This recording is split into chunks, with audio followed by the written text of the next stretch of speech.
can the Tories really turn it around? They're suffering their lowest support in nearly half a century, and with Labour predicted to scoop a stonky majority whenever a general election may be, the party is seemingly at rock bottom.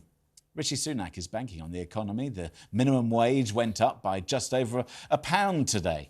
National insurance cuts are coming and energy prices are at their lowest for 2 years. Oh, it's all looking rosy, except it isn't. After months and months of difficulty, the Prime Minister says things have turned a corner. Problem is, people feel like things are getting worse, not better. Gas and electricity is still costing more than it did before the pandemic. And meanwhile, the price of everything else is just going up, not down. We're just over 4 weeks until those local elections. Is there still time? Or is it already game over? For more on this, I'm joined by The Times chief political correspondent, Aubrey Allegretti, and The Financial Times' economic commentator, Giles, and Pollster John Curtice. So let's start perhaps with looking at some of these aspects. Ultimately, despite all of these positive things which the government is touting, people feel like they are worse off than they were before. So can we perhaps start with you, Aubrey? In terms of how people are they feeling any better? Well, the polls definitely don't suggest that. I think there were many in the Conservative Party who hoped that Rishi Sunak could turn things around, and that his kind of stability that he brought when he initially came to Downing Street would lead to sort of better economic conditions for people. But of course, we've seen that inflation took quite a long time to come down. The Bank of England has been resistant to interest rate cuts. And so that's why really Downing Street seems so determined to eat this out as long as possible and push the election into the sort of autumn/very early winter, possibly in November next year. I think they're banking on the Bank of England initiating up to 3 interest rate cuts up to that period. So that's when they really hope that people, particularly sort of mortgage owners, will start to feel better off. Hope on hope. Giles, let me just ask you, in terms of the economics of all of this, the government are obviously trying to tell us that things are getting better. They're trying to tell us that the economy is putting more money in your pocket. But are they just putting some money back into pockets?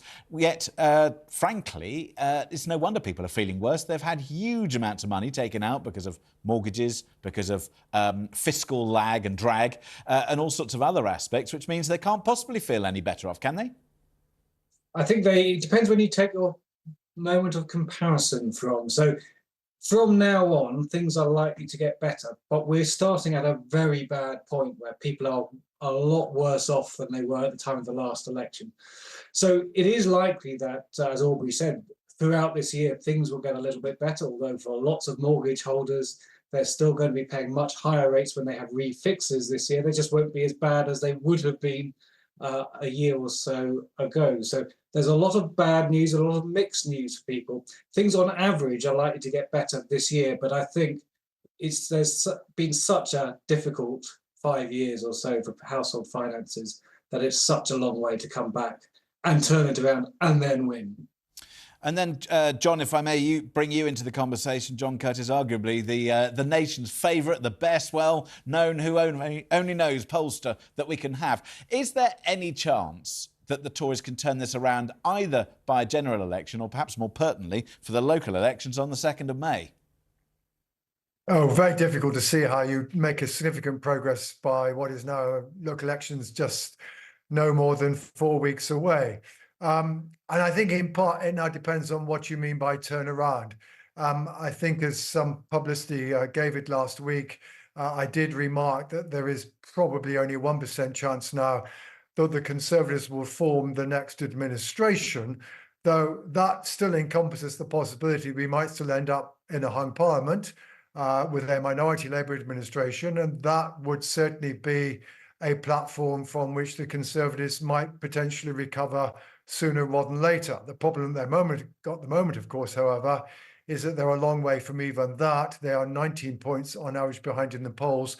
And as one poll emphasised at the weekend, and indeed, actually, I've now looked at the innards of that poll, and it's very, very similar to the innards of the Daily Telegraph poll a few weeks ago that caused quite a a certain amount of interest and excitement, and that is that the Conservatives are losing ground, particularly heavily in places where they currently hold the seat they're trying to defend, not least because of the advance of reform. So at the moment, they do indeed face the risk not only of losing, but losing very badly indeed, so far as seats are concerned. Now, as far as the economy is concerned, well, the problem is that Chris has put his he's put his fingers crucially on the key point, and that is it's probably going to be the case that the economy is going to get more the better in the next 6 months. But you've got to persuade voters to only focus on the last 6 months as opposed to the last 5 years, and then this is the real problem, which is to try to persuade voters that you should be given the credit for that short-term recovery, given that every time the economy is mentioned, basically all the opposition seemingly has to do is to mention the words Liz Truss, and then voters are reminded of a reason as to why perhaps the government should be regarded as being culpable for the position of the economy. Now, we can debate the merits of that, but politically, that is proving toxic for the Conservatives. It's very difficult to see how they're going to be able to claim the credit for such recovery in the economy as may occur, even if the economy is somewhat better now in 6-8 months' time. So, Aubrey, if I can come back to you, when we start to identify what Labour is doing, admittedly, all that seemingly they have to do is just not be the Tories, and it gives them an opportunity. But then when it comes down to scrutiny over policy, what are you going to be writing about? What are you going to be looking at? Because at the moment, there seems to be not a cigarette paper between all the main parties. It's just that they're not the Conservatives. Well, Labour got accused of, I suppose, not having any policies, and then attracted a whole lot of criticism for junking or watering down, rather, its £28 billion green spending plan. So I think there are sort of areas of difference between the two main political parties.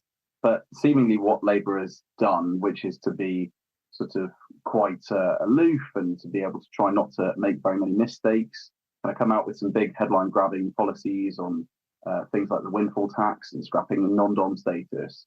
Those are the sort of consumer-friendly policies that have actually been so popular that Conservatives sort of stole them and sort of turned them into iterations of their own.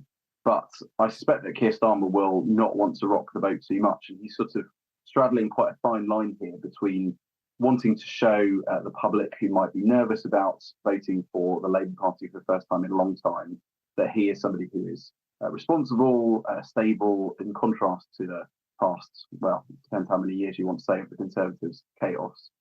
And on the one hand, sort of balance that message of stability with being radical, revolutionary, giving people a sort of reason to turn out to vote and feel particularly strongly about supporting the Labour Party rather than just sort of supporting them either out of apathy or staying home and not voting Conservative instead.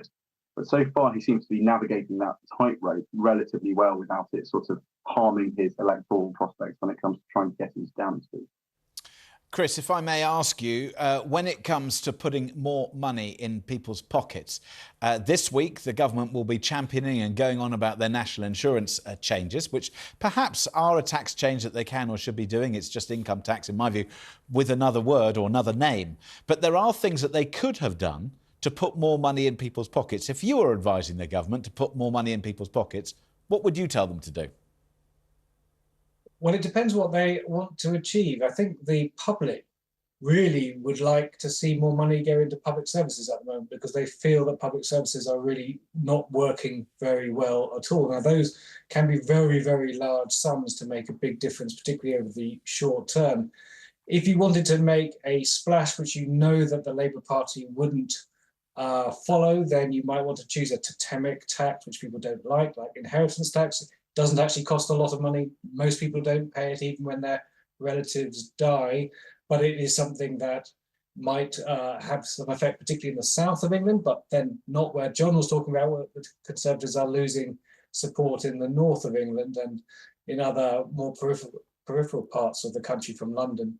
So it's actually very difficult to say there is a single thing that the Conservatives could do which would shore up support in the short term. I'm rather with John on this, that actually it's very, very difficult to see what you can do right now, given where you are in the polls and given what's happened over the past 5 years. And John, let me turn to you then and just ask you about those big issues. I'm assuming that whenever you poll, you're not only polling on what people's voting intentions might be, but also what are the issues that matter to them most. In the past, perhaps it's been the economy, perhaps it's been law and order, perhaps it's even been defence or Brexit or anything else. What are the top 1 or 2 issues now that everybody is saying when it comes to those polls?